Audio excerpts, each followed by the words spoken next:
Redfield. I'm glad we found you.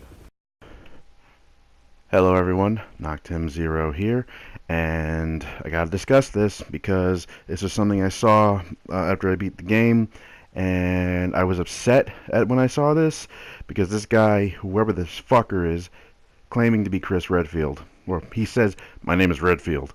You know, it doesn't say Chris, but if you go in the end credits, it says Chris Redfield. But I mean, Capcom tried to say that the old house had nothing to do with the main story of Resident Evil 7. Turns out it did. So they might just be throwing us for a loop right now because they've been enjoying this whole let's screw with everybody right now, and they're really screwing with us with this. They also, and like at the end of the game it says not a hero free DLC coming out. Most likely it's story based DLC. They say it comes out in the spring, so no idea exactly much on much else, but they'll probably shed light on this Redfield because this is definitely not Chris. If it was the BSAA, I would have, unfortunately, would have had to have accepted this as the new Chris Redfield, but I'm glad it's not, as far as I know, because there's no way Chris would join Umbrella. And that's another thing. The logo on the side of the helicopter, which you'll see in a sec, it's clearly from the game Umbrella Corps. I mean, it's clearly pulled from the game, except it's blue instead of red.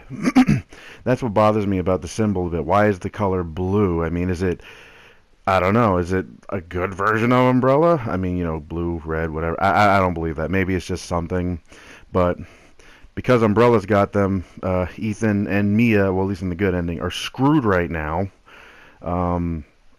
Because now they're going to be subjected to whatever experiments Umbrella's got them in, because Ethan was pretty much stabbed and everything by Evie at this point. Anyway, I don't buy this guy's demeanor. The way he smiles at you at the end, it doesn't look like a sign of you know, you're safe now. It's a sign of we got another experiment to do, and you're it. And I've been hearing speculation that Wesker is going to make a return in the upcoming DLC, but my buddy DC Douglas, who's actually also the voice of Wesker, confirms that he's not involved in it. So if they recast Wesker, I'm gonna call bullshit on that because they shouldn't recast one of the best voices for Wesker, because DC Douglas pulled him off perfectly in the Umbrella Chronicles, made him even better in Resident Evil 5. I can't stress enough that we need DC Douglas back as Wesker if he does come back. No substitute. Anyway, please like, share, and subscribe to my channel. Let me know what you think of this false Chris. I calling him a false Chris.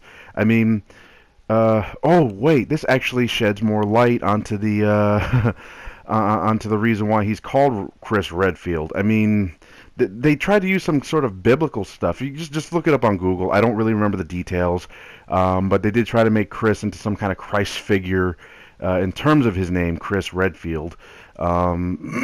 Just look up the details. I don't really remember. This is something I found out a long time ago. And this false Chris, I mean, if they're trying to do a whole Antichrist thing, an anti-Chris, I mean, what's going to happen here? But I would like to see this Chris fight our original Chris and get his, because come on, Chris Redfield's jacked up. This guy looks like our original Chris would rip him in half, barely even trying. Anyway, please like, share, and subscribe to my channel. Sorry this dragged out a little too long. You guys take care.